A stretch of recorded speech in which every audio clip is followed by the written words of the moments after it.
Okay, today is April 13th, 8:30 p.m. Tell them who you are. This is Jen, and I am just having a conversation with Lawrence about martial law. But we don't want to be recorded on video, so we're just gonna audio record this. You get a look at that fun little picture my daughter painted. Because I wanted to hear his take on martial law and if we are in fact in a martial law situation, which I feel like we are. But why is it a good thing right now? Why is martial law a good thing right now with what President Trump has been doing? Most of the time martial law is used for civil unrest. But one of the things I was gonna say to you is when we look at what good has come from it. One of the things that a lot of people aren't noticing is that there was an oil war brewing between Saudi Arabia and Russia. And right while they're in this price gouging, or this fight that's dropping the price of oil to historic lows, the martial law or the quarantine actually shut down the nation, which we're a major consumer of oil. And so the demand went down and the reserves went up, the price was down, and it double whammied the price, so it drove the prices even lower. While it was down, President Trump took some of the relief funds and said, now it's time for us to restore or restock our strategic national reserve for petroleum. So why would you want to stock a national reserve? It's for your military, it's for the logistics of a nation. It's so that your nation is not at the mercy if the prices spike in a moment. From other countries and what they demand or whatever. Well, you also have to remember too now that the United States is the #1 producer of oil in the world. And I think the next producer of oil is like 9 times below where it's at. So while this war is fighting and this contest So when you is say going it's on, worth 9 times lower, does that mean we can charge other countries more to send them our oil?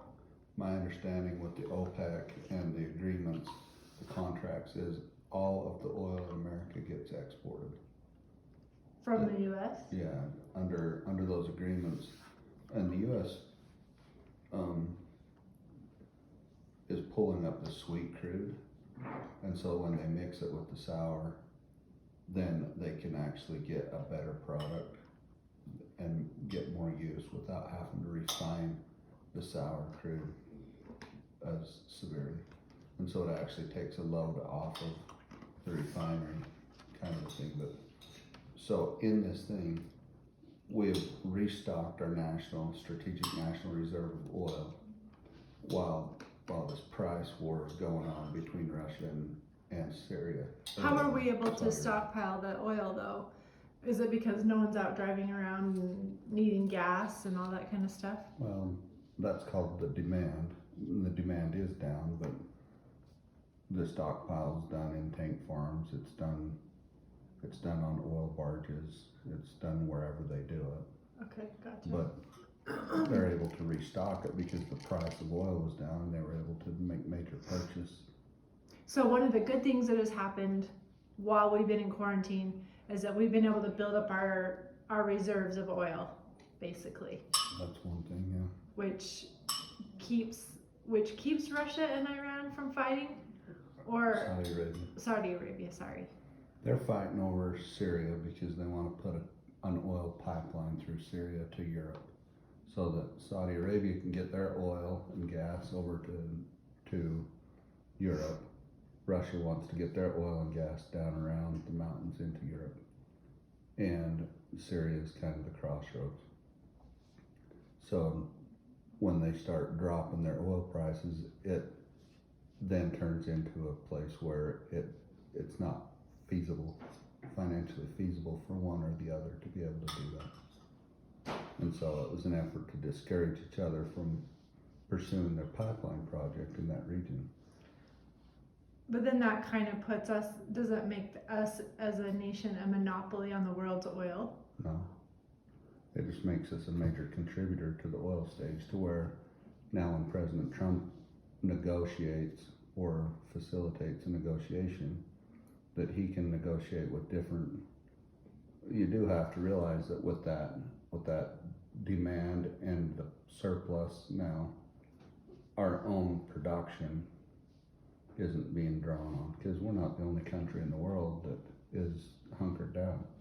So worldwide, the production or the consumption worldwide is also down. And so even our oil that we're producing in America and exporting, that demand is down. And so like in North Dakota. So it's gonna make oil better, the oil price is cheaper for everyone worldwide. Right, but it also puts a lot of the oil field out of business. And it's such a volatile market that those businesses were booming one day, and within a week they were bankrupt. And a lot of jobs lost in The oil companies in the US or the oil companies in other countries? Right, today the news today was there was a particular oil company that just filed bankruptcy, and their major investor was China, and their major customer was China. And for whatever reason, they filed for bankruptcy. So we have to look at the impact that has on the people who work for that company, because now those are American people who are now out of jobs because of that. It's like, so a lot of people are talking about how this is just an American problem, right? That USA being shut down is just our problem. We shall be able to go back to work. But in reality, a lot of people aren't looking at the fact that every little decision we make affects other countries throughout the world. well, you look at just a ripple effect. And because the United States is the number one consumer. Okay, we're the number one consumer of oil. Well, we're the number one consumer economy. So whether it's organic produce coming out of South America, that now the demand isn't there because everybody's buying non-perishables. The organic market, now all their product is starting to waste away. Well, doesn't the United States have organic fruit farms? Or we don't, because of the FDA and the CDC and all those people who regulate. It's not that we don't have them, it's just that we don't have them on scale. So a majority of the organic foods that come into America are imported. Gotcha. So then we because that's what we want to consume, we've been known. We have to import it from other places who can scale to the asking. Years gone by, we've been known as the breadbasket of the world, right? Our farmers feed the world with the wheat and the corn and all that, right? But over the last 20, 30 years, all the big farms out on the plains have been bought up, shut down, driven out of business, and we're not producers of food like we used to be. A lot of that was bought up by the alternative oil industry, where they were buying up all the corn farms for ethanol. They wanted to make fuel out of it. And they would come in and just buy up the acreage, and then the farmers that had passion for growing food for the world. They couldn't make any money doing that. No, they just bought them off. They bought them off and forced them off the land. Oh, that's crazy. So now we're in a place where we want some food for our nation, and all of the major farms have been contaminated with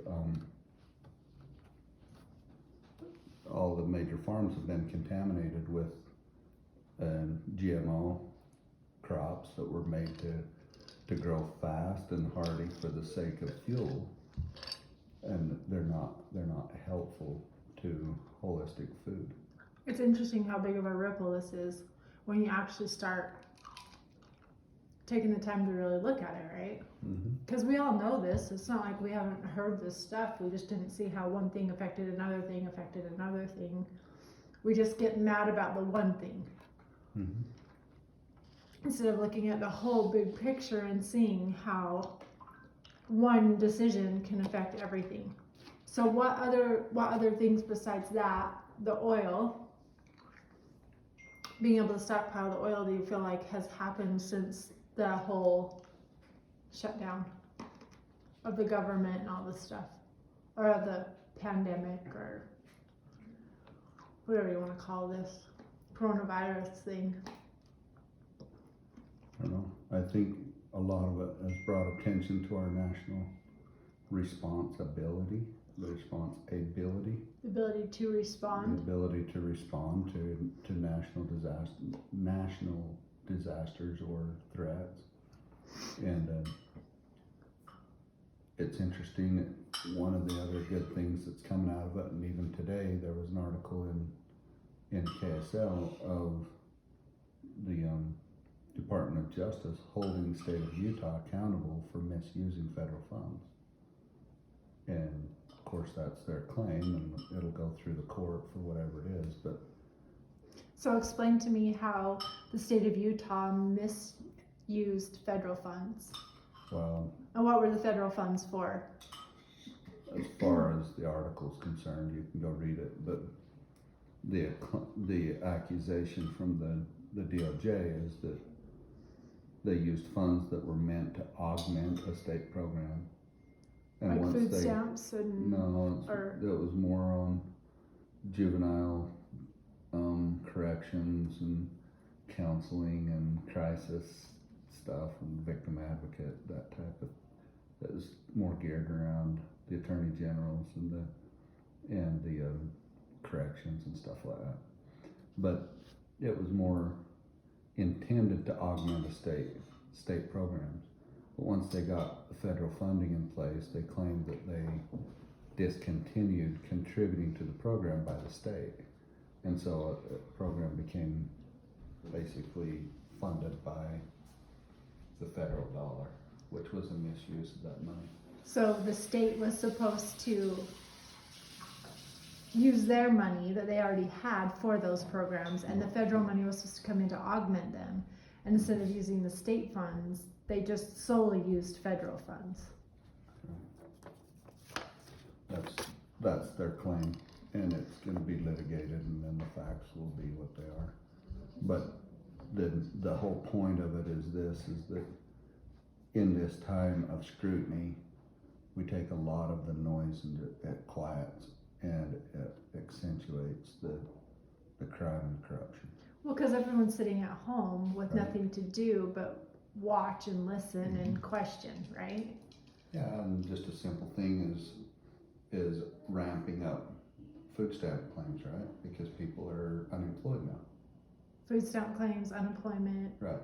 So when you ramp up any of those AID programs in a quick start like that, it just accentuates the demand. well, the chinks in the armor, the cracks in the system, and in that they go back through it and just say, here, it exaggerates Where all the whether kinks in the it's- system are. yeah, or the- whether it's a failing or whether it's a criminal or an oversight or anything like that. And so So it basically highlights what's working, what's not working.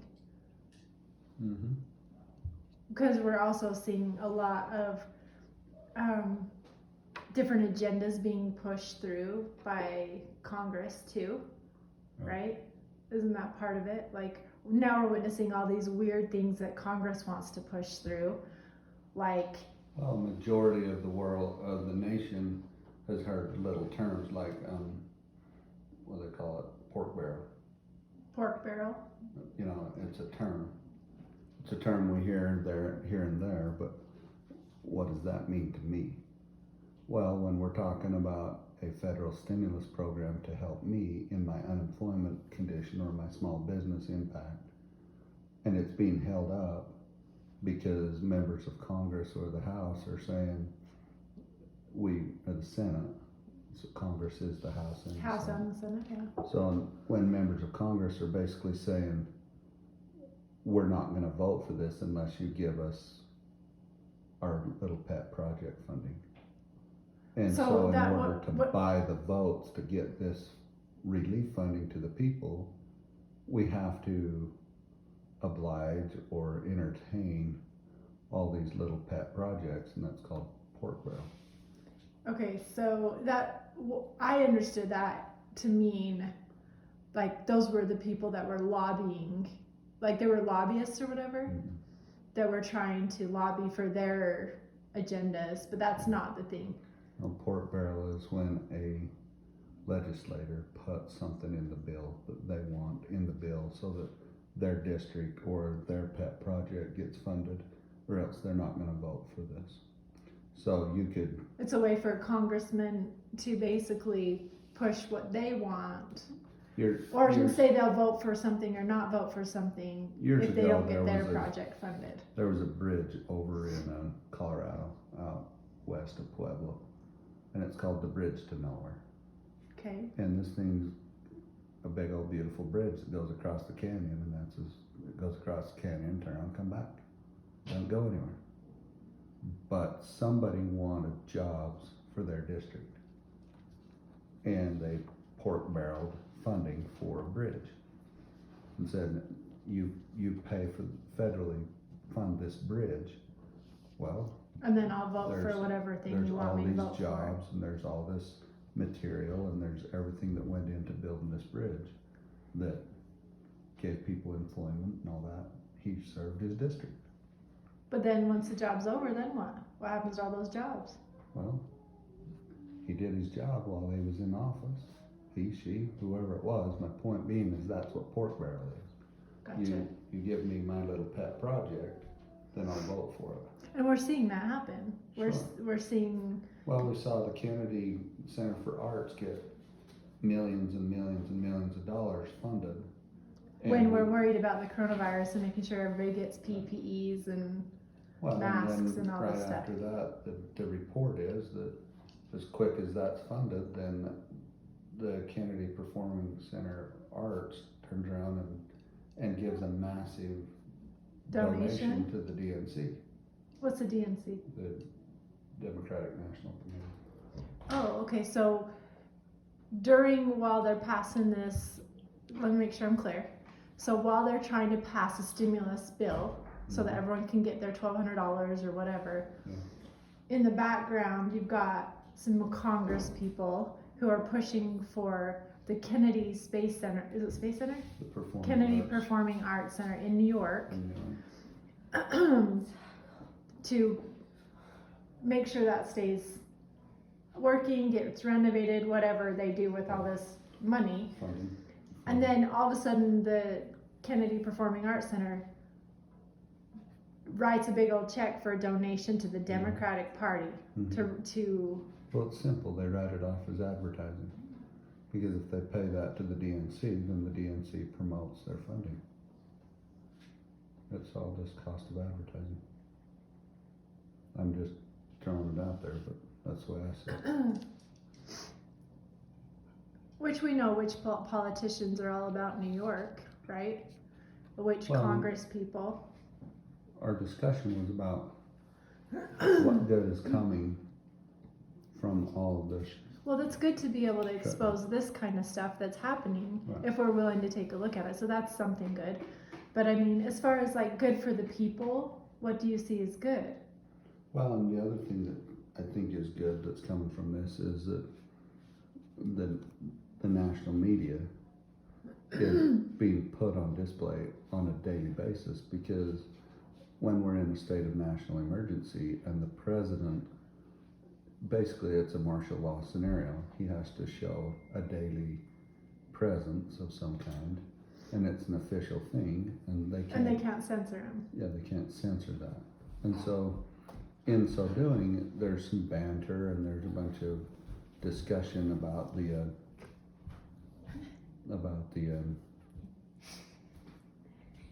Pandemic. yeah, just the attitude and conduct of the media. And so for normal people like you and me, it causes us to stop and think. And it causes us to look and ask and act. And so we start fact checking the fact checker.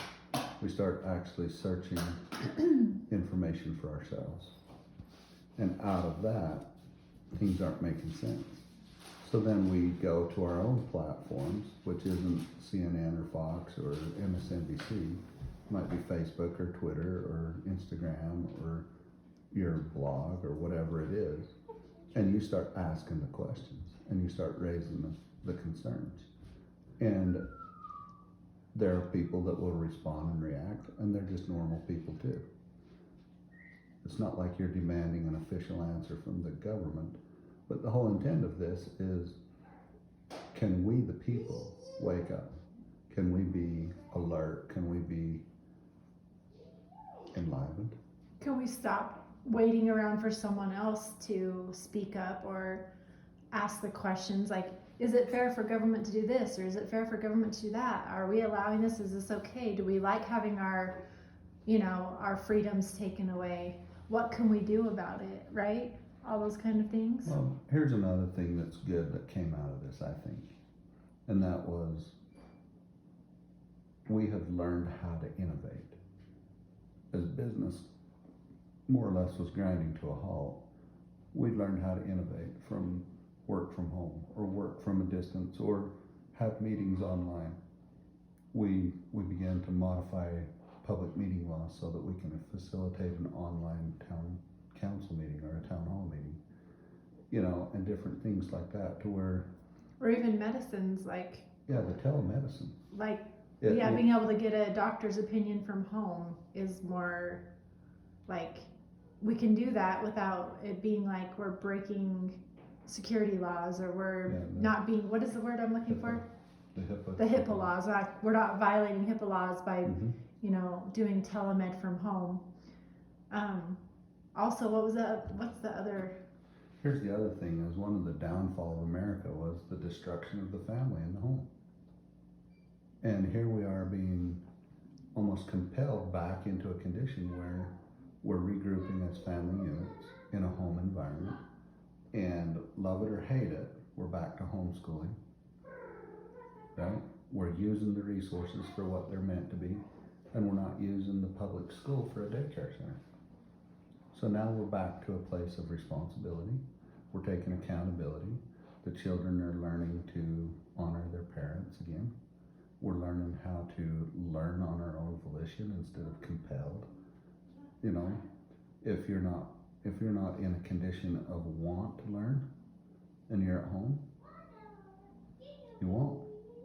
So now we're back into a place of continuity of learning, and the parents are more actively engaged.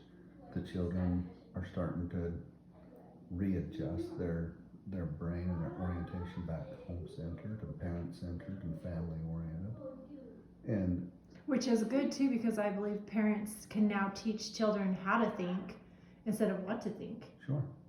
Right. We're not just going through to an extent, we're still kind of following the school schedule, right? Sure. But now we have an ability to kind of step in and teach them how to reason, how to think, where maybe the teachers didn't have the time to visit every single student. Here's the challenge with, the school can't regulate, because the schools get to regulate what the teachers teach, right? And how they do it. And if you are a teacher of a class of 30, 40, 20, 30, 40 students, you have to have a structured program that can bring it along at the pace of your slowest learner.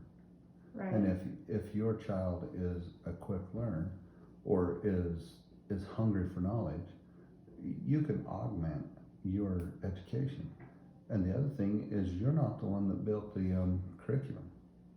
So you don't own that in your mind. You don't own it. So the parent is also engaged in this process, and they're having to get their investment into it, to where they're. Well, and we're also deciding what is the purpose of this that we're teaching. Is why? this valuable? Yeah. I had to laugh at the Common Core scenario versus the homeschool parent scenario of doing math. And as convoluted and complicated as the Common Core looks, I imagine if I went through a training on train the trainer or educate the educator on Common Core and why this is amazing and this is wonderful, it would probably be just as effective as the way I learned it when I was a kid. somebody had to learn how to teach it the way I learned it. And I'm sure it was different than the way my parents learned math.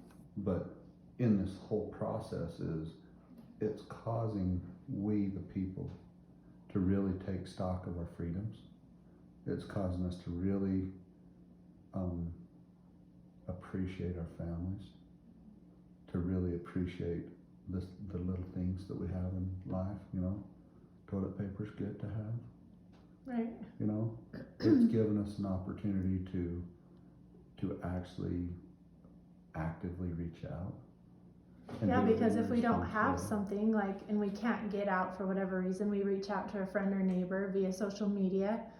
And I've had people offer to give me certain things, Mhm. like toilet paper, because I couldn't find any, and they're like, "Oh, well, I'll share some of mine," you Right. know. And so it makes us more generous and more connected in a way. What happens when Or you're in, it could make us more generous. I'm not saying everyone is, but let's take that scenario. Did your friend deliver that gift to you in a socially responsible way? absolutely. How did she do that? So she put it on her porch and just said, Yeah. "It's out here on my porch. If you want to come and get it, it's here." And I said, "Well, can I pay for it?" She said, "No, just come get it. I have an extra one." So think about the psychology of the giving of that. She's not standing there Being socially irresponsible. Well, before the day of quarantine. If I gave you a gift and I brought it to your home and there's this little social exchange of gratuity, right? I'm so grateful that you gave this to me. As compared to the person that would drive up and put it on your porch and drive off and call you and say, "Hey, check your porch." And you get this little sense of true giving. But she didn't actually drive and put it on my porch. I get it, but my point But I get what being you're is saying, through the yeah. social distancing, it kind of puts it back into that. There's this exchange of true giving. It's true giving, or more authentic, versus I'll do this for you to see what I can get back, right? So it seems like there is a lot of good that is coming of this, but we also cannot be lulled in our time of emergency to surrender all of our freedoms and surrender our God-given freedoms. I don't know who said it originally. I think Ronald Reagan mentioned it. He says, freedom is always one generation away from extinction.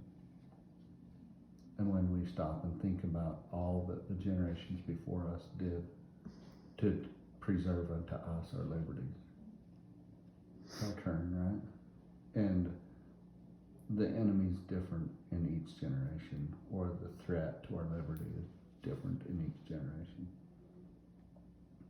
I'm sure the Great Depression was a major threat to our liberties. That's where a lot of the socialist programs started. Right. But then came the World War, and that was a completely different threat. And so here we are today in a different setting. I think I think there's a lot of good that's coming from it, but it's not because it was designed to be good. It's that It shined a light on the things that weren't working, really, so that we could then have a choice as to how we wanted to respond to it, is what I'm seeing. Right. Is like, if we didn't take time to pause, if more people weren't forced to pause, right, in some ways, and to take a look at what's going on and how it's actually affecting them, all these different things that are going on, we wouldn't actually be able to, we would just be about being busy, and we would never actually take the time to see that what we're doing and being busy about isn't really working for us as a nation. Not just for me and my own household, but for all of us. You know, it takes all of us, you know, becoming more aware of how the choices that I make on a day-to-day basis, how they affect not only me, but my family, my extended family, my community, Right. my organizations that I'm involved with, and my world, right? And even going, like what you were saying at the beginning about oil. Like we all want oil because we need it. It's part of our economy. It's what we base our whole economy off of. And then we wonder why we go to war with other countries over oil. And yet we don't really fully understand the extent of what happens, like why that happens. But yet it does affect the whole world. That's why we've gone to war with other countries. But if we can pause and negotiate and see why we're stockpiling oil, or why we're closing our border, or why we're opening our border, it's not. I mean, think about just another thing about closing our borders. By closing our borders to Mexico, do you realize how much less drug trafficking comes across the border now, too? I mean, Mexico's a big importer of a lot of things, but the biggest thing is drugs and drug trafficking. And by President Trump closing the border, all that can't get through, right? I think a lot of that is misattributed to Mexico, because a lot of that stuff comes out of Colombia, it comes out of the other South American countries. But well, I guess I said Mexico meaning Mexico. South America.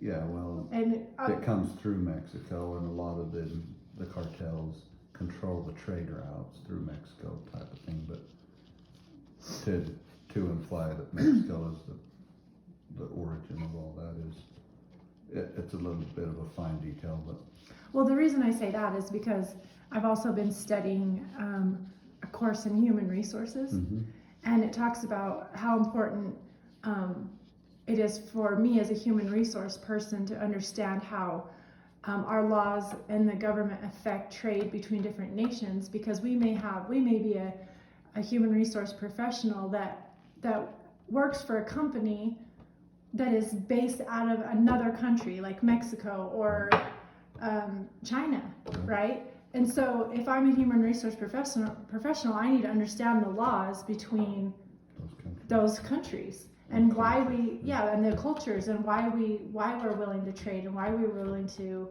move our company to Mexico or move our company to China, and the benefit of doing so, of being a worldwide company and not necessarily having to go to war. Right. But it's just a matter of like, different countries have different things that we can take from and we can give to benefit each other. It's just like me giving to my neighbor or receiving from my neighbor. It's the same thing versus going across different country lines. We have to do it diplomatically, and yet with the spirit of like, how can we serve each other versus what can we take from the other person, or what do we get from them? If we keep going on with this mentality of like the person with the most wins, like if America's we want to be the greatest nation, right? But why don't we do it in a spirit of like, let's be an example to every other nation of how we can make it work? I think that's what's more inspiring than how can we be the top, or we have the most so we win. I don't think that's the spirit and energy of our nation, is like the person with the most resources wins. The goal is for all of humanity to win. The goal is for all of us to be able to share with each other the specific commodities, if you will, of whatever each country has to offer. Right.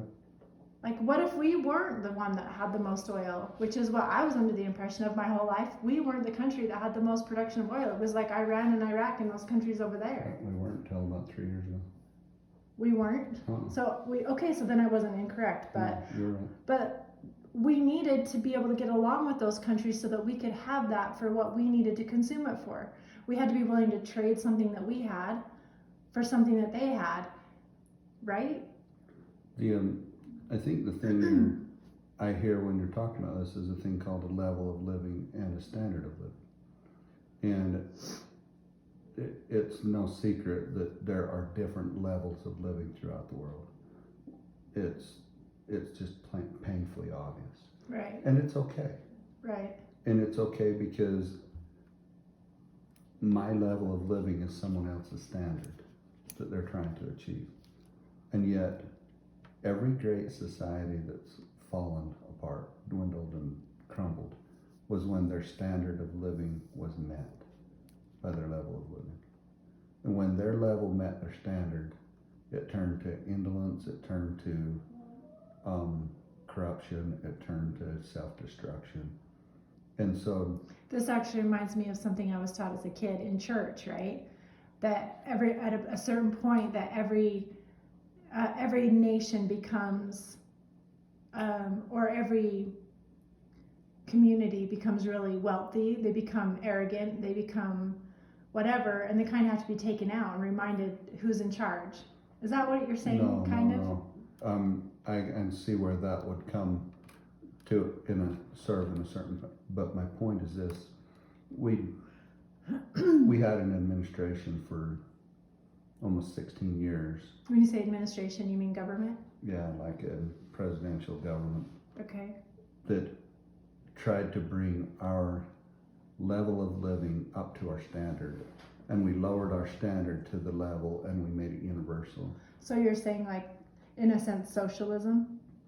Yeah. That's what I understood socialism to be. So there's no classes, everybody's the same, equal. But we found that in every society that was like that, it all dwindled and destroyed.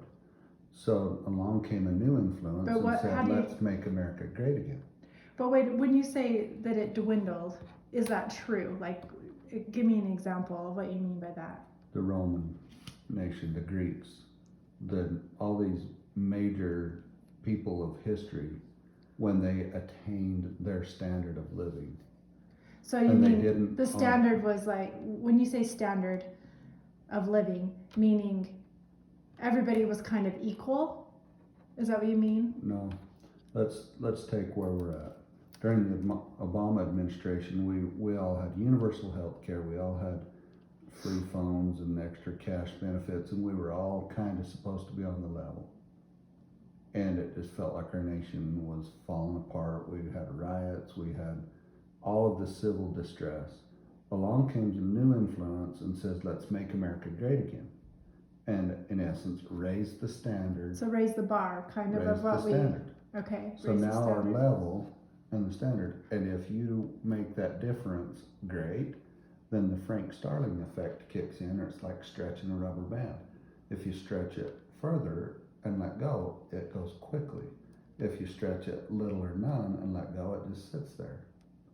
So when you say, let's make America great, what we did is we raised the standard of America, and everybody rushed to try to reach that standard. Okay. It's a new standard. And our level of living began to climb very rapidly. Our economy got better. Right. Okay. Our economy is another way of saying our level of living. Okay. And so now we're back in this place where we knock that down to where everybody go home, everybody quarantine, everybody hold still, everybody stop. And now our standard is our level of living. We just want to survive. And we're watching our economy start to degrade and crumble and starting to fall apart. And that's why it's important for us to get the economy back open so that we can raise the standard of living again, so that our level of living will start to pull out. So do you think it's possible for us to continually raise our standard of living? Yes. It's one eternal round. Because once we get to a certain point, we see that there's more to attain. Sure. Is that what you mean? When you get to the top of this cliff, you see there's another cliff. Yeah, I've always used that as an example, and a lot of things I've talked to people about is like, it's like hiking a mountain, right? Mm-hmm. You hike to the top of the mountain, then you look behind you and you're like, oh crap, there's another mountain. And that Mm-hmm. one's taller than this one. I didn't even know that one was there until I got to the top of this one. That new mountain becomes your new standard. Yeah, so then I'm like, oh, I gotta hike that one. And then I start reaching for that goal, right? So when the astronauts went to the moon, they came back and they had this condition of depression that was frustrating to the medical professionals and others. Was, what are you going to do after you've actually gone all the way to the moon? I mean, what more can you do? You've been to the moon, yeah. And so they had to be very specific with the astronauts after that experience, was to give them a purpose. So they were going to the moon to come back and fulfill a purpose. Their purpose wasn't met when they touched their feet on the moon. Mm-hmm. And so it's the same thing here.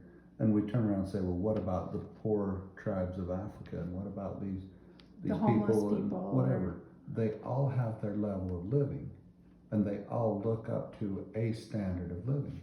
If you take the tribes in Africa and try to put them in the middle of Bel Air, they would not even be relatable. There's such a major difference, it's not relatable. But if you take the tribe in Africa that doesn't have running water and doesn't enjoy electricity and has no idea what a motorized vehicle is, and you come in there and develop clean water and put it into a distribution, and you shut down the malaria and you give them a little bit of electricity, and you now connect them to the world, all of a sudden these are the good old days. And we look at it and say, that's pathetic. We want to go build a school for them. And they're like, well, that's great too. But my point being is, if you will raise their standard, their level will grow. And then you raise the standard again, and their level will grow. You just don't raise it so far they can't reach it. It's unattainable. So you don't want to break the rubber band, but at the same time you want to stretch it. So it's no different in my life. It might be my standard right now is to get a job. After being home for this long, get a job, get back to work, pay my bills. I just want to be able to be secure again in my cost of living. That might be my new standard. Right. Or I might want to go start a business in this time and never again be in this condition where I will want. Whatever that standard is, I'm working toward it. My level is, I'm kind of at the same level as anybody right now. I'm sitting flat on my ass in quarantine trying to figure out what today brings, right? Right. So this is a great equalizer time in our economy.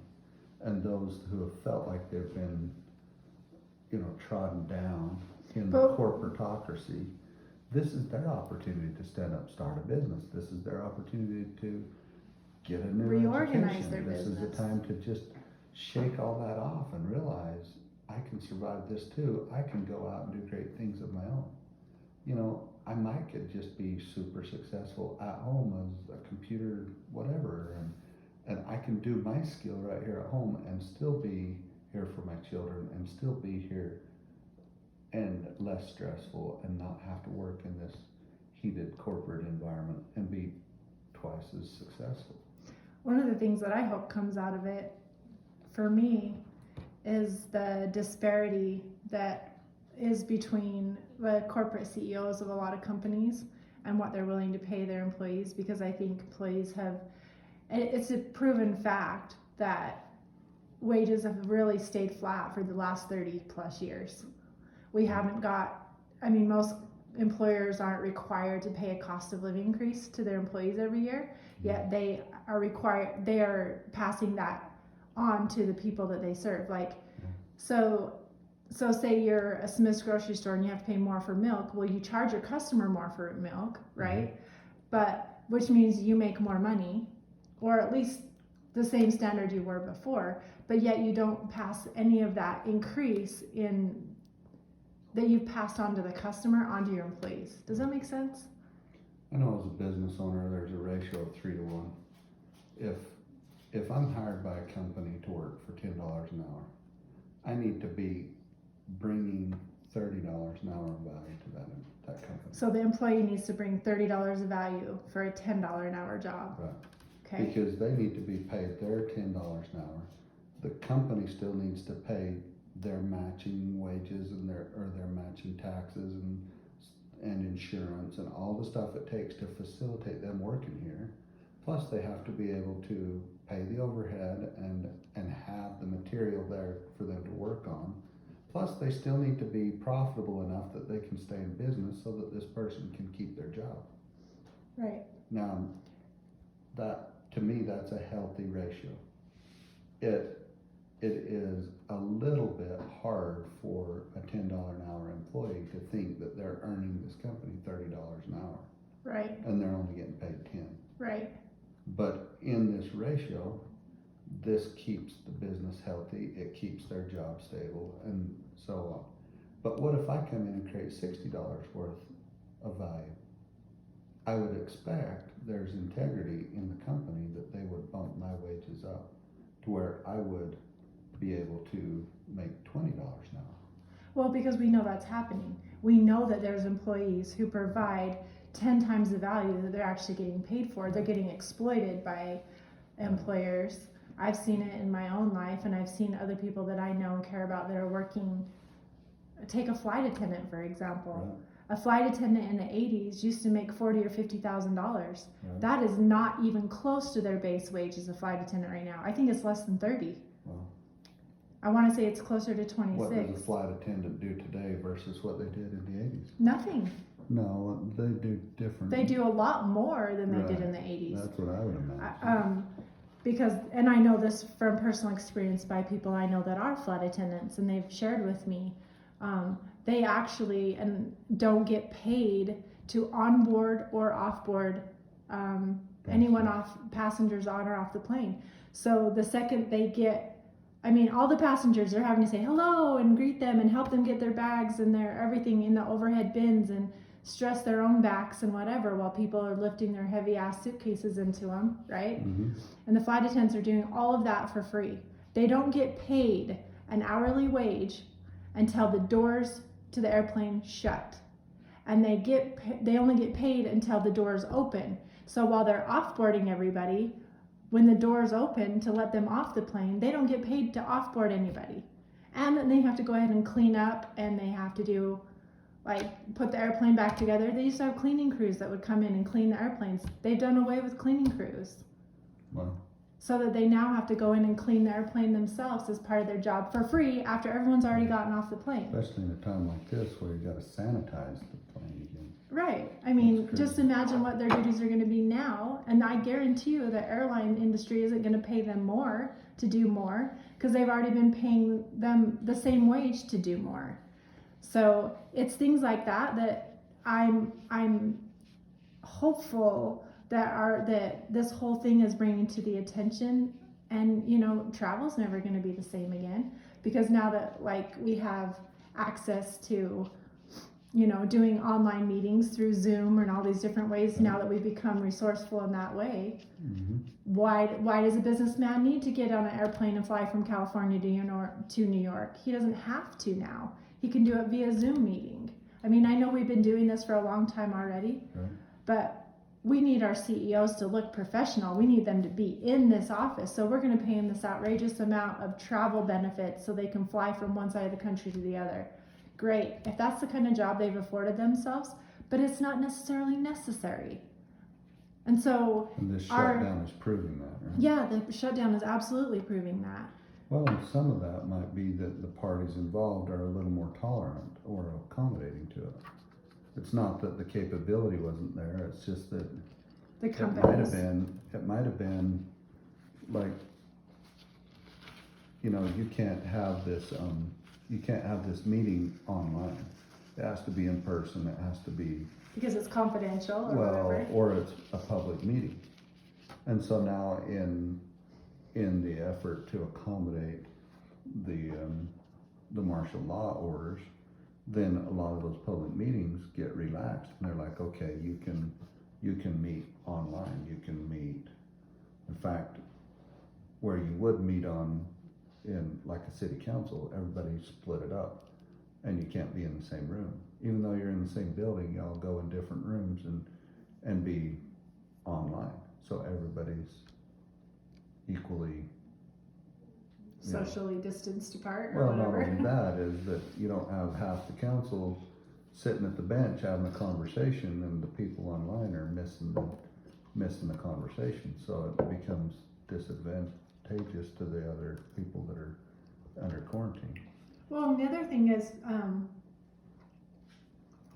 even for personal training or school, right? We've been already starting to do schooling online in colleges and what have you. Mhm. You don't have to be in the classroom in front of an instructor to be able to get an education anymore, Right? right? And so there's that too. I don't know, I think there's a lot of things to look at and consider. It's pretty exciting, actually. There's a lot of danger, caution, beware. But at the same time, all of that brings about is opportunity. We can either ignore the opportunity and it becomes a danger, caution, beware scenario. We can recognize the opportunity and we can preserve unto us a nation and our freedoms and still advance with technology, with the times. Because actually, you know what? It feels more like, to me, being dictated that I have to go to school and sit in a classroom, or my kids have to, being mandated by the government, and then the parents being told you'll be arrested if your kids miss too many days of school. To me, that's more of a dictatorship than me being able to homeschool my kids at home and being under quarantine. Like, it's, you know, because I'm not there to regulate what they're actually teaching. I don't really know what's going on there, right? I can't. So in a way, that is taking away my freedom, but it's been acceptable for so long. We just, okay, well, I need daycare. I need my school to be a daycare because I have to go to work so that I can put a roof over my kid's head. I can't just leave my kids home alone because then I'm, heaven forbid, now I have latchkey kids because now mom and dad both have to go to work just to afford to put a roof over our heads, and our kids are left home alone. We're already getting into scrutiny for that, so we can't win either way. We can't win because our kids are home, but we're forcing you to put them in schools, right? And then we get to decide what they learn and how they learn. You might have a little vote if you join the PTA, right? But what parent has time for the PTA when you have 2 or 3 parents or more living in one household just trying to make ends meet? Okay. That's where the disparity with jobs comes, is when you need 2 or 3 different families living in one house, which is typical of what they used to do in Mexico. That's why a lot of Mexican families, this isn't discrimination, this is fact. I know people who are Hispanic from Mexico that have 2 or 3 families living in a household just so that they can afford to live in a house, to pay the rent or pay the mortgage. And every single one of those adults in the house works just to barely pay that mortgage. What kind of quality of life do you have at that point, right? And now you're seeing it more and more where not just Hispanic families, but white families are putting, which is, I'm not being discriminatory here, this is literally what's happening. You have bigger homes where they're putting 2 or 3 families in a bigger home and having a mother-in-law apartment or upstairs and a downstairs with a basement with a kitchen in each one so that 2 families can share the mortgage of one home. It's not uncommon to find that anymore. That's why college kids have six or more people sharing a 2 or 3 bedroom apartment because they can't afford to actually live in their own apartment. You know what I mean? It's going to that right now because of the standard of living. So when you say like increase the standard, there's something that's got to shift with our wages, for one, if we're an employee, and with our integrity if we're a business owner or a CEO, on how we treat our employees such that we can all win. And I don't have to be the CEO with 5 jets and 5 rental properties and 5 houses, or like 5 vacation properties and 5 boats. I can only use one of those things at a time. I understand there's more to it than that. I understand the ability of like having all these other properties and putting people to work or putting people in housing that didn't have housing. So I'm not, I'm not against any of that because I understand that. I'm just saying, if I'm going to be an employer, if I'm going to be a business owner and I'm going to employ people, I don't need to bear an overly heavy burden on my employees and then act all high and mighty that I'm giving them a job and they should be grateful. Well, we heard the story in the news not too long ago about the CEO that was forfeiting his wage to see to it that his employees continued their payroll. And so now we're in this place where there's the workforce is basically non-existent. Well, the workforce is back to reset, right? They're back to zero in a sense. Yeah. Who's going to go back to work for a tyrant? Everybody's going to be looking for employees. And the employees are now in a place where they're going to choose whether they want to go back to that tyrant or whether they want to go work for. But do you think that they'll be desperate? I mean, because they got to catch up on their mortgage, they got to catch up on their rent, they got to catch up on their payments to their, their Hopefully four-wheelers that's the and their purpose of boats this. and their all that stuff. So are they Hopefully going to the be? purpose of the stimulus is to kind of temper some of that. But to the employer that sacrificed for his employees during a time of need, guess who's going to be back? His employees will be Well, back. his company will be in full tilt faster than anybody's.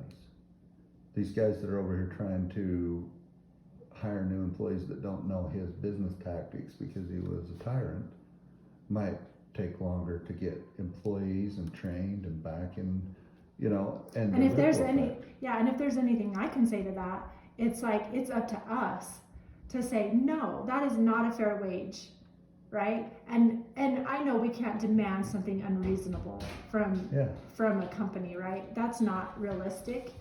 But we can stand up and say that that's not a working wage and I can't work for that.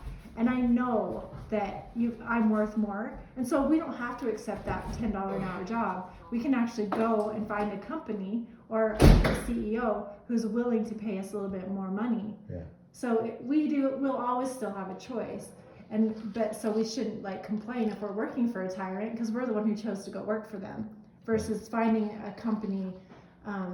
But I think this will actually force companies in some ways to be a little bit more Employee centric. more friendly towards their employees, for sure, yeah. Yeah. And more value the human capital that we actually are, the human resource that each individual person actually is. Because as I've been studying, like I said, in human resources and all the different laws and things that I get to be aware of as a human resource professional, the most valuable resource any company has is its people. Well, labor is the only true capital. Yeah. And so not everybody's meant to be a CEO. Some people don't want to be a CEO or a business owner. That's fine. But for the people who do, or for the people who want to be employed by a CEO, they're just happy to go be employees. I think that's great too, because I want to be a business owner and I would love to put 100 million people to work. I think that would be fantastic. Is that a huge responsibility? Absolutely. It's a lot of stress on a CEO.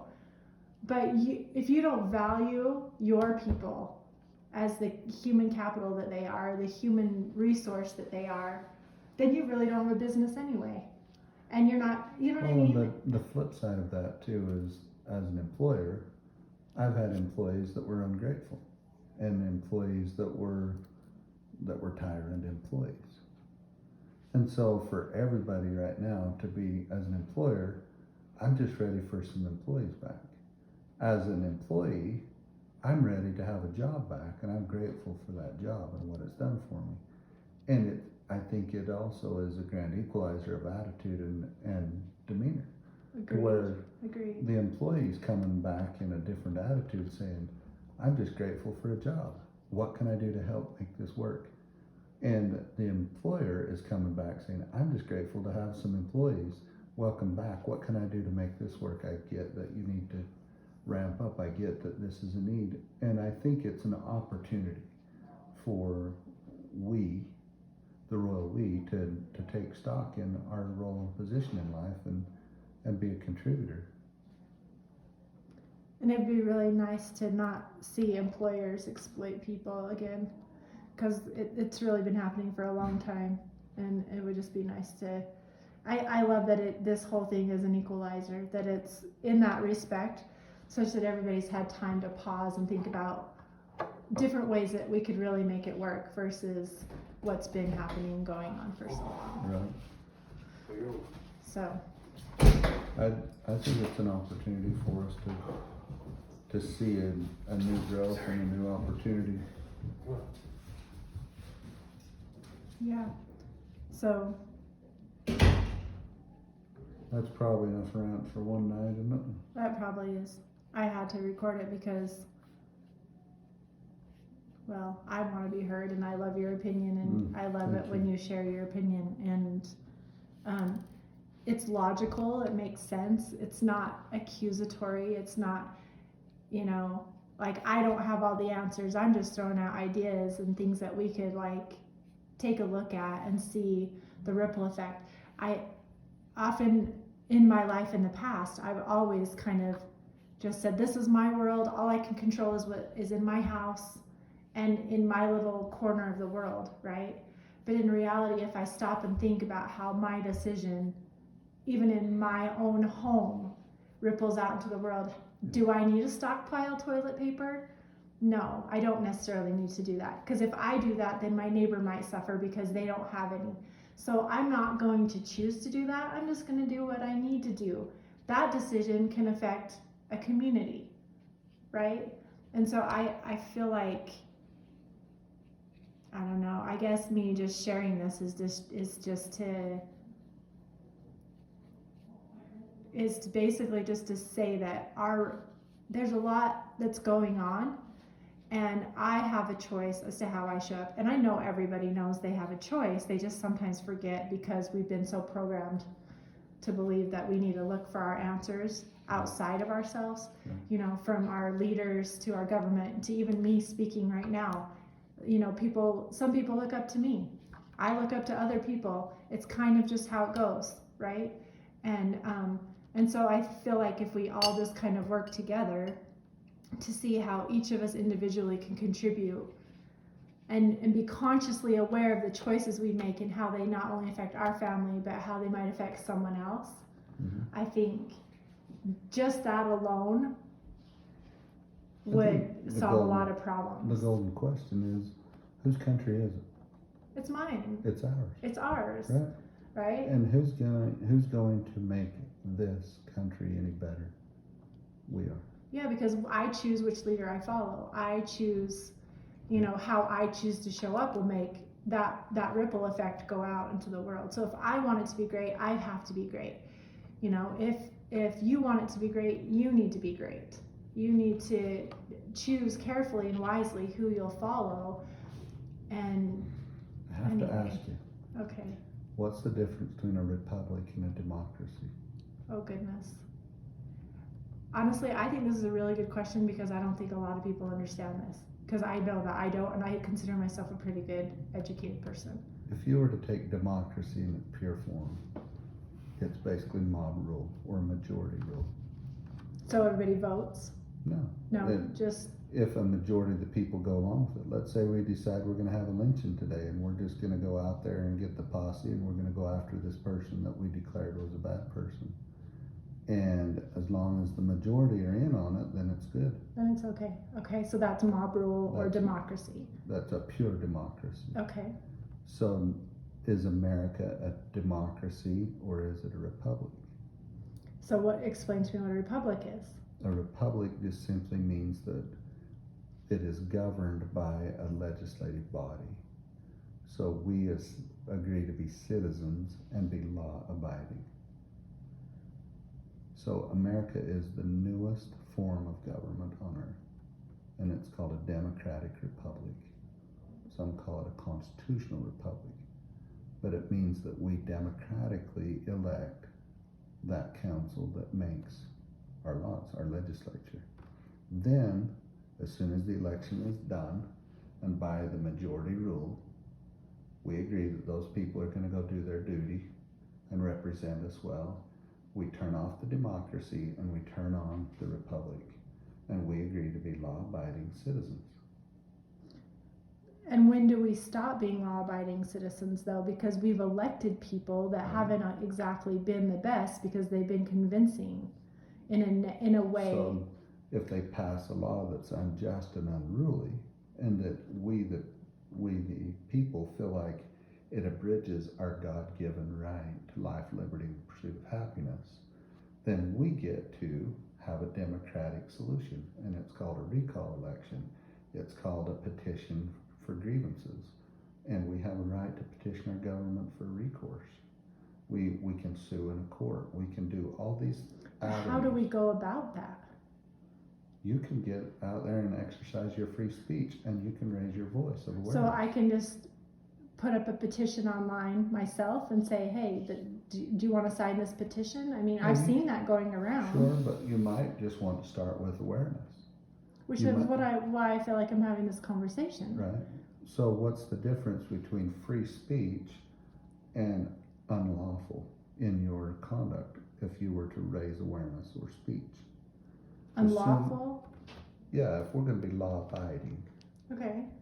then we're going to make sure that our free speech is around the issue and not a personal attack. Okay, So right. if we're accusing someone of a crime, if we're defaming them, if we're slandering them, if we're, impugning their character, that's probably criminal conduct that we, the people, say that's not acceptable according to What our do they law. actually call that? Isn't there something they call that? Defamation of character. Well, and isn't that like treason almost or whatever? Treason is if you are acting against the state. Okay. So it's just defamation if it's not Yeah. If it's actually against acting against the state or being, if you're against an individual, then Okay. it would be a character, defamation of character, or okay, so slander. to slander an individual is more of defamation of character, but to, Well, you can. what is There's different legal terms, and slander, defamation of character, all of that are different legal terms, and they have different requirements. My okay, point being is, you can go out in public, let's say that we don't like how this judge ruled, and we say, I have a constitutional right to free speech, so I'm gonna say what I want. I also have a Second Amendment that says I can carry a gun. Okay, so I can peacefully assemble, that's another right, and I can petition for redress of grievances. So do I show up in my free speech with my gun at the courthouse in a grand assembly and threaten the judge? no, you don't have the right to do that, right? Yeah, where did it cross the line? Because I'm now threatening the state. Right. No, when you threaten. I'm threatened. What if I had a gun in my holster and I stood there with my arms folded and a sign that says, I will not stand for this. This is not right. Can I do that? Well, I can't carry a gun into a courthouse anyway. Well, you're standing outside. Oh, if I stand outside the courthouse, This is okay. a petition. You can't carry your gun in the courthouse. But you're using your free speech. You're assembling. Okay. You're petitioning for Uh-huh. redress of grievances, and you're using all those rights. But as soon as you threaten, now Okay. you're into Now I'm criminal, crossing the line. now you're into criminal conduct. Okay. So you can stand there, and you can be present, and you can be non-threatening, and you can just be dominantly present. But as soon as my knuckles meet your nose, something would cross the line. As soon as I voice a word of threat against a public official, I've crossed the line. As Okay. soon as I raise something that could be construed as a terroristic threat, I've crossed the line Okay. of my free speech, right? Mm-hmm. So there's a way for us to use our free speech and still be law-abiding. There's a way for us to have the right to bear arms and still be law-abiding. There's a time for us to be peacefully assembled and still be law-abiding. There's a time for us to petition for recourse of grievances against our government and still be law-abiding. It's a fine, fine line. So when that's you- the difference between a democracy and a republic. Because we are law-abiding as a republic. When we are democratic in that, that is my duty to turn out the vote. It is my duty to protest or to hold the government accountable. So I get confused on the words. So democracy Yes. versus democratic. So- Because we have a Democratic Party, we have a Republican Party, right? well, And so we tend to like associate those two words with different parties and different agendas. okay, so a democracy is a form of government. Okay. A democratic republic means that it's partly a democracy, partly a republic. And so we have this democratic republic, which means we the people collectively elect our governing body. Okay. And the Democrat Party is different than any of that. The Democrat Party is just a title given to a political party. But do you see how most people can get confused by I that? do. Because even I, like I said, that's why I said when you asked me if we were a democracy or a republic, I was like, are you asking me if I'm a Democrat or a Republican? Well, we've had leaders of our country for 16 years refer to us as a democracy. And the only thing democracy about us is our election. Our elections are a democracy. Because the majority rules on who Yeah. we elect. Yeah. Okay, well that makes sense. I don't think I was ever, I may have been explained this back in high school, but I'm 30 years out of high school almost. So that's a long time ago for me to remember, and quite honestly, I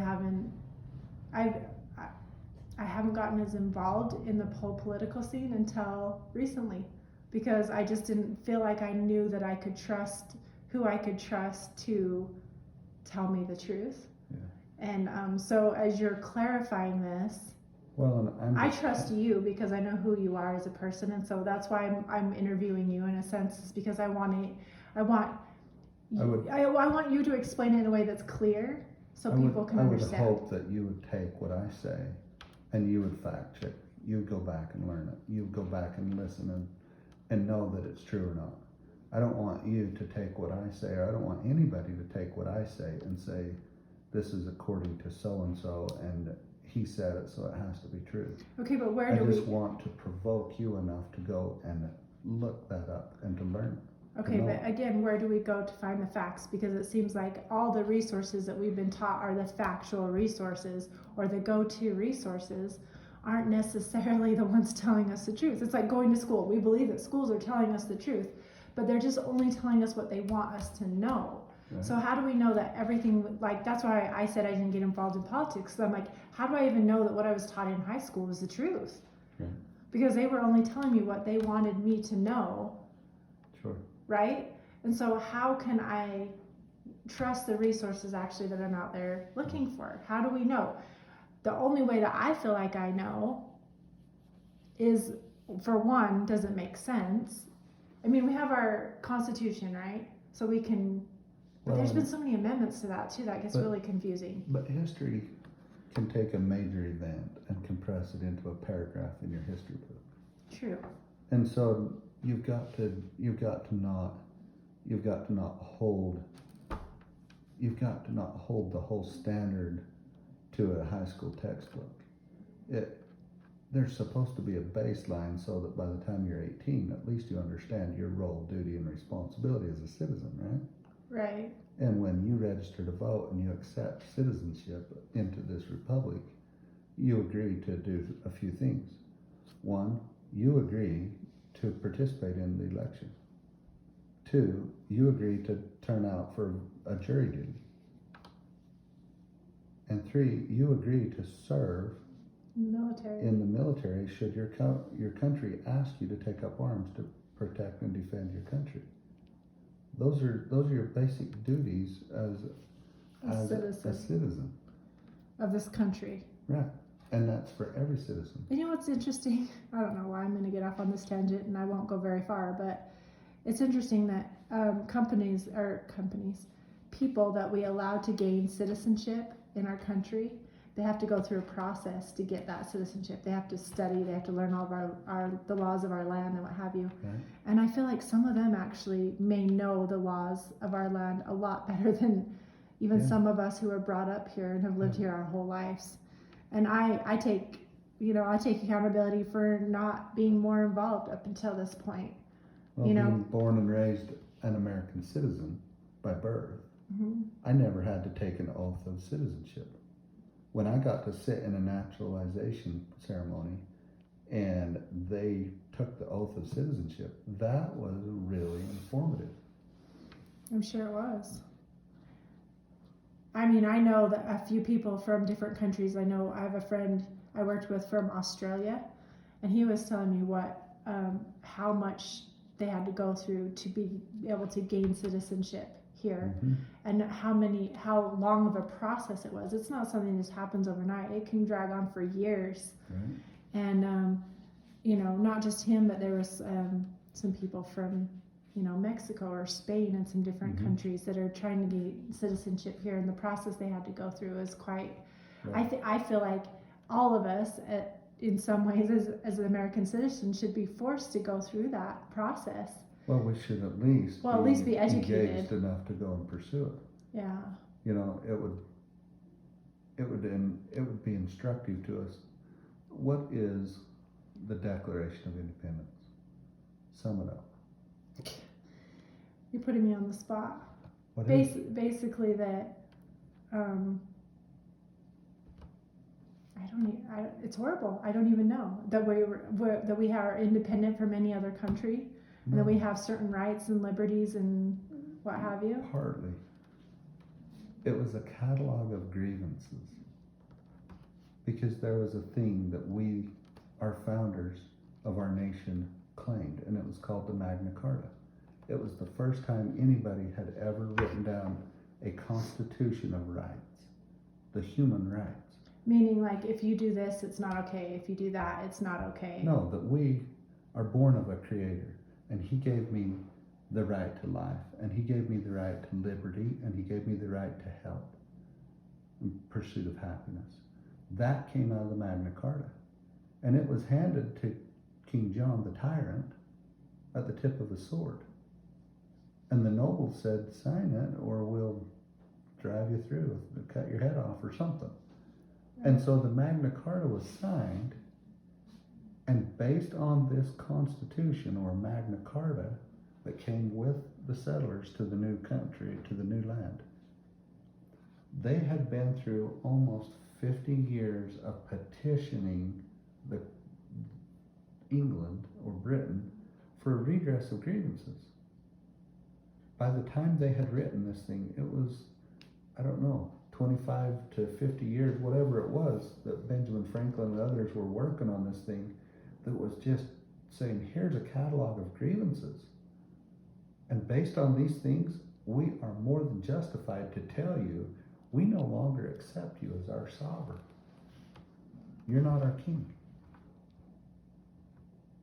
It wasn't treated lightly. The Declaration of Independence was a catalog of grievances. Those grievances, which then we said, well, we're going to go be the United States, right? Yeah. And you guys, you're no longer our ruler, our person that gets to tell us what we get to do. We want the sovereignty. They had a right to claim that, and they were the first ones to ever claim that under the Magna Carta. Instead of saying off with your head, we just said, we're over here, you're over there, and we're not part of your kingdom anymore. We don't accept you as the king. And so that was considered an uprising. That was considered a revolution. That was considered, treason. That was considered tyranny. It was all of this stuff, right? And so it wasn't that, well, you made me mad once and somebody else disrespected me and now I'm going to go do it on my own. It was like, this was a major violation of our human rights, and we have gone through this process to try to get grievance. And your reaction to that is nothing. You've done nothing. And this came along, and this, and your reaction is consistent. You have violated, as the king and the sovereign, who has a duty to respect this treaty called the Magna Carta. And based on that, the founding fathers of this country, not the pilgrims, but the founders of our country, stood up and threw off a tyrant government and accepted the responsibility of their own. But even after that bloody Revolutionary War, how long did it take us to create a constitution that we now call the Constitution of the United States, of these United States? 12 years. We had the Articles of Confederation, and we had different things that we worked around, but it took them 12 years to figure out that a democracy wasn't going to work, that a pure republic wasn't going to work, that a monarch wasn't going to work. They tried to make George Washington a king, and he was insulted that they would offer that to him. He says, I'll do you the honor to not ever mention this. But see, I'm sure we learned this in history. I'm sure I learned this. It's familiar to me. Mm-hmm. But I was 15, 16 years old. Right. And I am sitting as a 40-something year old, how old am I?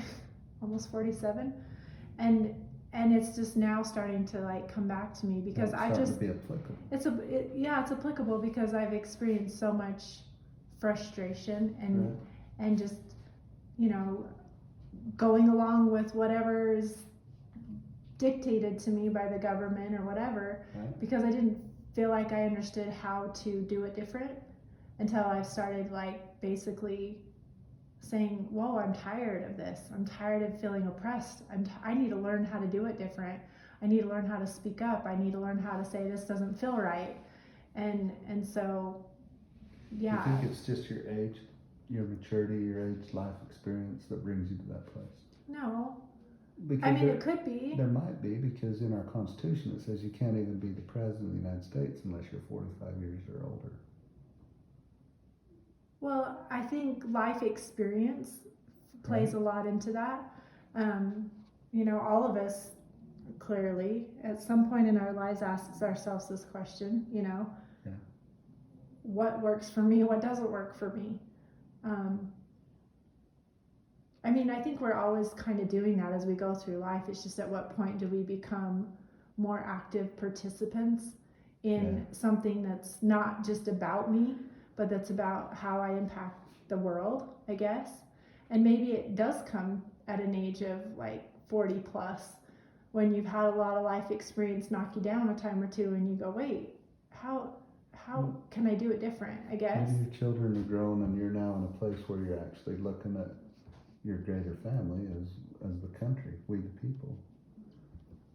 Right? Yeah, I This mean, is what our family's inheriting, our children are inheriting this nation. yeah, I mean, I think about it and I look at my kids and I think, is this world going to be safe for them? I mean, I'm looking at them. I have a almost 19-year-old son who's like, I can't even afford my own apartment. Right? And, you know, he wants to start a family or whatever, and just on his wage alone, he can't do that. So how long is he going to have to live at home, right? And not be able to actually go out and realize home ownership because his wages don't keep up with the cost of living, you know, or whatever. There's got to be something different. I guess that's why I'm asking myself, is like, I can only do so much. I mean, I can let him live with me forever, you know what I mean? But I mean, again, what ownership does he have if I'm the one always taking care of it all? Like, I have the ownership, but he doesn't. He doesn't have that opportunity, you know? Can I ask what age you were when you left your parents' home? What age was I? I was just before I turned 18, actually. So, but I guess I shouldn't take this lightly, but the only reason I moved out was because I didn't want to be at home anymore. And luckily, I had an ability to, I got some financial aid so I could go away to college, and then I moved out. You know, I was able to get enough money that I could move out on my own, or I guess live with roommates, right? Yeah. And then get an education, college education. But is that opportunity available to him today? Yeah, it's still available. Yeah. It's interesting. That's I guess I didn't think about that. He has that opportunity. Yeah, you survived it. I survived it. Yeah. And it made you a better person, right? Yeah, so I guess in a way I'm looking at myself now going, am I just being an enabler? Well, no, as a parent, we always want to look back on our life experience, or I should say it this way. As a parent, I look back on my children and my life and say, how do I better position my children to not have to suffer what I went through? Right. In the implied hope that they would go to that point and go beyond, right? Right. But in this course is maybe they don't have all those life experiences that gave them the right to stand where you stand today. And so they take all of that for granted, and as they step out in the world on their own, they trip and fall. And then they're because we've made it too easy for them, or what? Right. Well, not that we made it easy. Maybe we just didn't allow them to have the opportunity to fail. Do you realize how valuable it is to learn to fail? It's really valuable, actually. I mean, it's one thing. I mean, failure even our is school inevitable. systems aren't set up that way. Our school systems will let kids just go on to the next grade, to the next grade, to the next grade. Right. When we were in school, they didn't. We got held back, or, you know, now they can go all the way through and just not graduate. do you realize that the human mind goes through the grieving process every time it gets told no? Do you realize that? Yeah. And you a lot of times may associate the grieving process with death or something major negative event, right? Right. But what if you just need $20 and you know I've got it, and you ask for it and say, hey, I really could use $20. Can you spot me $20? Can you lend it to me? Can you anything? No.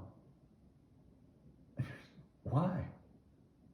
You Right. have it. Why are you giving it to Right. me? And so Which he is does- often we question ourselves as parents. We're like, well, I don't know why I'm not giving it to you. Here's the $20, and we don't But what if understand what that is doing to them, I guess. What if a child doesn't know how to take no? What if a child doesn't know how to manage that grieving cycle? What if in life he's up against it and he needs this car loan so bad and the bank says no, and he just goes off and commits suicide? Because this is devastating. I can't go Because beyond he's here. never learned how to handle the Because he no. doesn't manage, he hasn't known how to manage that grief cycle, right? Right. What if in my circumstance I have some daughters, and almost intentionally I'll just tell them no. They're like, can I go to a friend's house? No. And you'll just see this trigger, and it's like, and you watch them start going through this process, and pretty soon they're in this place like they're processing the grief, right? And they're just like, okay. And when they're at their resolve, say, hey, what is it you're working on? Well, I was thinking about I wanted to go to my friend's house. Why don't you do that? Well, you just told me no. Okay. When will you be back? And then they're sitting there confused, like, well, you just told me no. And I said, I did. And look at what you just did. You went through this reaction. Now, it's been some time. They'll say something, and I'll say no. They don't get depressed and throw a fit and a tantrum. They'll actually just look for another way to get around it. They'll get resourceful, and they don't get stuck in the no cycle. I have a daughter that got laid off from a job, and it was just completely devastating. Except for she'd already been through a little bit of this desensitizing or this conditioning, such that it's like, what a great opportunity. I said, look, you just climbed the corporate ladder fast. And very few people that climb the corporate ladder get to experience getting laid off in they're 20, 30 years into their career before they get to experience a layoff or a fire. You got all the way up to the top of this thing and you got laid off. And now you got the other half of the story. And you did just fine, and you found another job and you carried on. And now they're like, well, you better not do this or I'll fire you. And you're like, you know what? I'm not afraid of getting fired. I've been fired before. I've been laid off before. I've been downsized before. I'm all good with it. Because they can handle that. Because Where if you you're a don't. 40-year-old person and you've only experienced it for Right. the very first time, Right. it's devastating. Right. Yeah, I can see that. And so in this experience we're seeing right now, everybody's getting a chance to go through this grief. You remember the first week of this quarantine? Denial. It was hell. It was painful. It was depressive. It was, this is not happening. We're bargaining. We're trying to figure this out, and we're pretty soon we're in this depression, right? Mm-hmm. And then it's just like, screw it, and everything just blows up. And on the other side of that was clarity, and all of a sudden things are just kind of resolving. Everybody does it at their own pace. Some are still in that place of resistance, because the more you resist at any one of those stages, the longer it is. If you learn how to move through those quickly, it's like, okay, so that's what we're doing now, huh? And you move on. Somebody else that's still stuck over here in denial, saying this is not happening. They get to just deny it and deny it and deny it till they can't deny it anymore, and then they get to bargain. And then they're like, well, bargain, and that's not working, and they get frustrated, and they finally go to depression, and they might be stuck in depression for a long time before they finally get to a place of acceptance and say, you know what, okay, this is the way it is. But in the meantime, others that have learned to manage that trigger and stimulus have moved forward quicker, faster, better. Well, and they can also inspire or assist those people who are struggling with going through that process. Right? Because they get to experience it along with them, right? Yeah. Sure. Anyway, it's just interesting that we're in this smorgasbord of thought right now. It's interesting. It's one end to the other, isn't it? Yeah. I guess that's enough for reals. Oh yeah, We were gonna be done we a were long winding- time ago. We were were not a winding little bit down. longer. Thank you for sharing your commentary, and thank you for including me in that. It means a lot to be heard. Well, and I feel a little Sure. silly, like throughout parts of it where I'm being authentic and honest. Like there's things that I just don't know.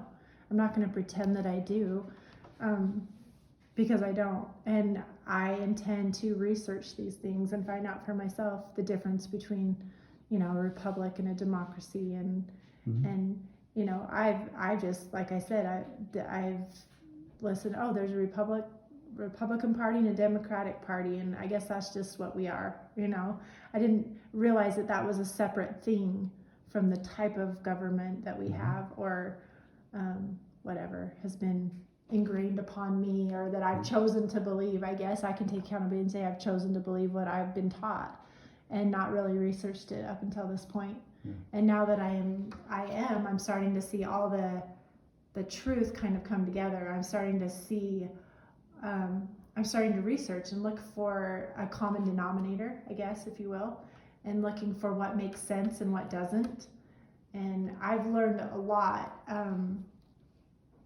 in the last probably 10 or more years of how to trust myself and how to trust my gut when I'm met with things that make sense or don't make sense. And I really feel like that's where a lot of us need to get to. And I'm not saying that I'm better or worse at it, because there's something called wisdom, right? Mhm. You actually need to find out facts about certain things. I can't just completely just trust my gut. Mhm. I tend to trust it and then fact check. Mhm. I'm like, oh, my gut tells me this, but let me go and double check that. And the more I do that, the more I learn I can trust my gut, right? Because I'm verifying my impression or whatever. And so that's just life experience, because life experience is really what teaches us, not necessarily sitting in a classroom and listening to someone regurgitate whatever it is they know. And so even in this, us talking, it's more just an open conversation about what we've come to know through our own life experience, and just an open conversation about that. And I'm sure that even through this, there's been people that are like, oh, you don't even know. And that's okay, because I fully admit I don't know everything. I'm still in this place of inquiry and saying there's some things that aren't making sense to me about what's happening right now, and I'm curious to find out how to make sense of it. And I think it's up to each of us individually to really go and find out what's actually happening, what works and what doesn't work. That's really all we can do as people, is to ask questions. Because if we don't ask questions, we can't find the answers to what it is we're looking for. Does that mean that I'm right? I'm just looking for what works. I want what works for not only me, but I really want what works for humanity. I want us all to be able to get along. I don't think that there's any reason why we shouldn't. The only reason we haven't is because there's a few people who want all of the resources, who want all of the power, who want all of the money, because they somehow think that makes them better than the next person. And if we don't look to try to get ahead, and I'm not saying we have to be equal. I'm just saying, like, Can you consider that might also be a story that we've been taught? what's the story that we might be taught? Do you know any of those people that are collecting those resources? Do you know them personally? Do you know that for a fact, or is that a story that is popular to believe? I don't know that for a fact, but it's what I witness. It's what I see, right? Well, it fits a narrative. I get that, but my point, you were talking a minute ago about the gut check or the intuition versus Right. fact checking. Right. And I think the difference is they're two different functions and they serve two different purposes. Intuition and your heart are for your safety and your well-being. And you can sense truth or error in an intuition. Right. And you might be in an unknown space or place and you want to step forward. Intuition can guide you in the unknown. As soon as you want to bring someone else along, you've got to have information.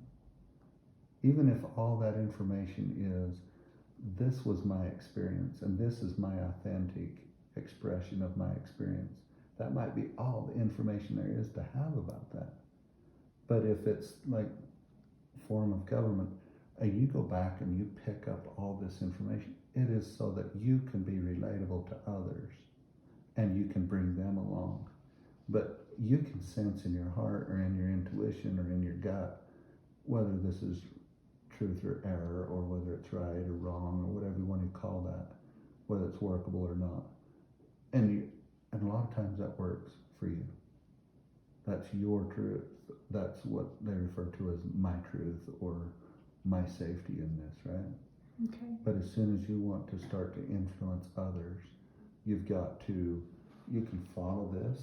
This guides me in my conversation. My heart. I can follow my I heart. can follow my heart in the conversation, but then I need to go and put this real concise, simplified information together so that I can bring others along.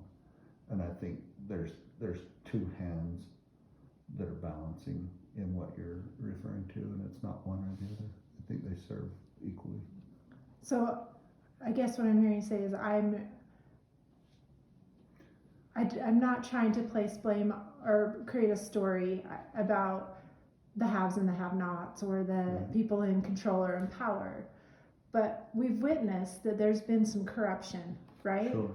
And I'm seeing it, and that's not workable for me. That doesn't work. In reality, it doesn't work for most of us. That's why there's all this kind of rumbling going on. Is from what I feel is like what's been happening in the world hasn't been working for most of us. Otherwise, there wouldn't be kind of this rumbling or this rising up of people speaking out and saying, "Hey, is the government really being honest with us? Are we really in a republic, or are we in some other form of government, a dictatorship or whatever? Is President Trump dictating our every move, or is Congress dictating our every move? Do we actually have a voice?" I think we have to ask ourselves those questions, and we have to look at what's actually been happening. And if we look at what's actually been happening, my experience is that we've been put in a trance almost, just to follow along with the masses, be sheep. I mean, I'm not the one who's coined that phrase. Somebody else coined it about how we just go along with the herd. We just go along with what everyone says because it's easier to go along than to stand out and be the one that's a little bit different. So yeah, there's the reason I'm saying there's people that are in power and control is because I've witnessed that there's a small group of people that are controlling a large group. It's the sheep herder that's herding all of us sheep along. And I'm saying I've been a sheep. I'm now trying to step out of that and go, wait, why am I just following along? Why have I been a part of the herd?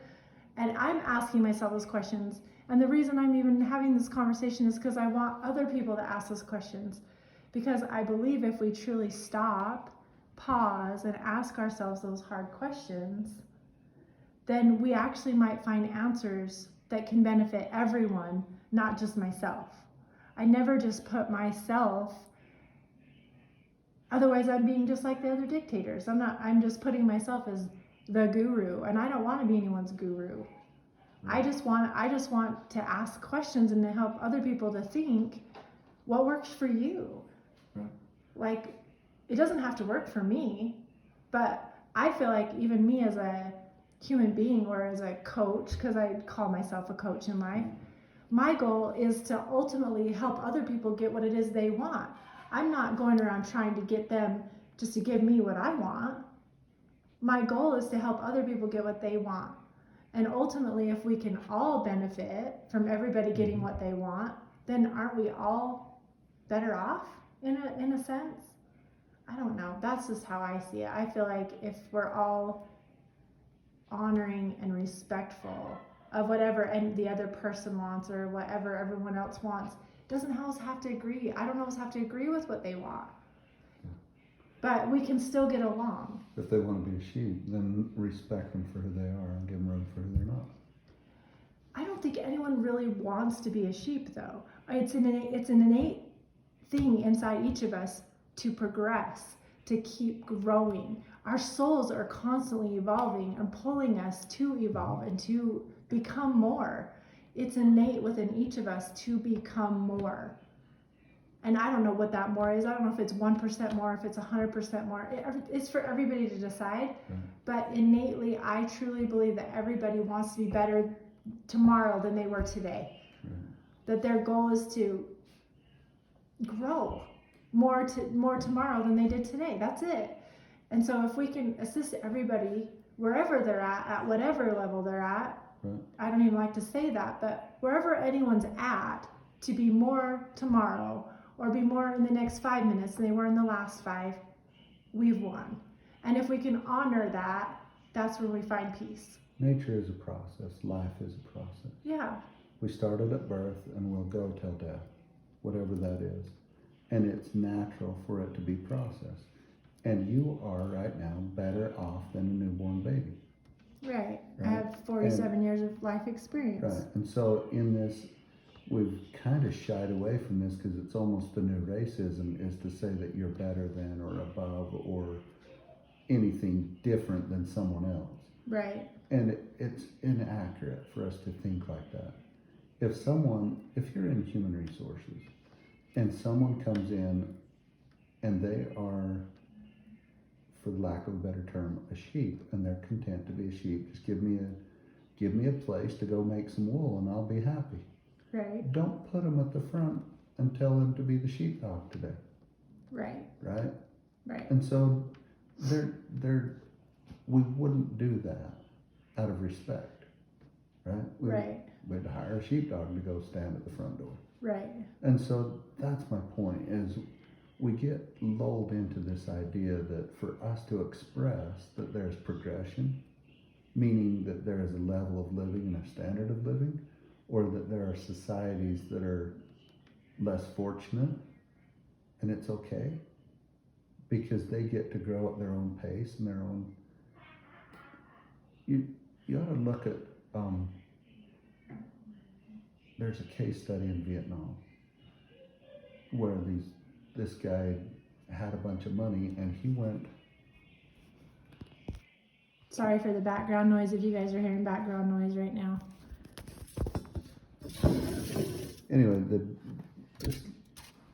this young man had some resources and he went over to Vietnam and he was going to build this big development and he built a bank and he was going to float all of the mortgages for this development. And there's big companies coming and they're going to need homes and all this stuff. And he just wasn't closing any mortgages. He just wasn't happening. But there was a farmer that kept knocking at his door every single day. And every single day he showed up with a basket full of produce and fresh eggs and some just something. And the guy was like, I don't do that kind of loan. Go away. And he's like, no, I need to talk. And finally he relented and he said, what do you want? And the guy gave him this gift and he said, this is a sample of what I can do. If I just had a few $1,000s, I could take it to this level and I could provide for my family. And he's like, I don't have anything else to do, but I'll do it. It's not what I want to do, but out of respect for my own business, I'm going to have at least this much interest in your business, a percentage of interest, so that I can at least have access to your, so I invested. So he'd loan this guy a couple $1,000s He or just whatever loaned him a couple thousand. to do what he wanted to do in his business. The next morning, he had hundreds and hundreds of these farmers all lined up ready to get their own loan. And he realized it's a lot of work to manage and it's a lot of this. And he relented and started doing these little micro dynamic loans.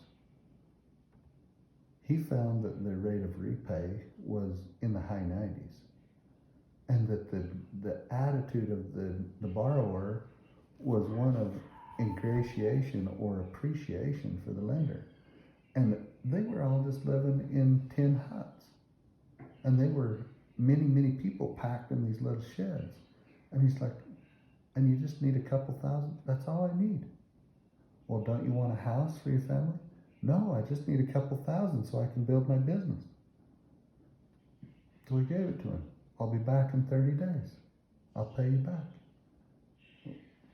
Fine, whatever, do it. Sure enough, they came back, they paid it off. We're good. And he made And- like a 90% return on his money. Is that what you're saying? Or No, like, that there was only just a few percentage that didn't pay back their loan. okay, gotcha. So it But was he a made- 90% payback rate. Yeah, Okay. that honored their debt. Honored their debt. Okay. And so in this thing, he's like, you know, this is actually pretty good. He's making a modest interest on his money, but more than anything, he really felt like he was making an impact on the community. And before he knew it, all of a sudden the quality of life in the market, the quality of product started picking up, the quality of presentation of the product started picking up. They started wearing nicer clothes. They started driving little newer buggies. They whatever happened, it just started collectively rising.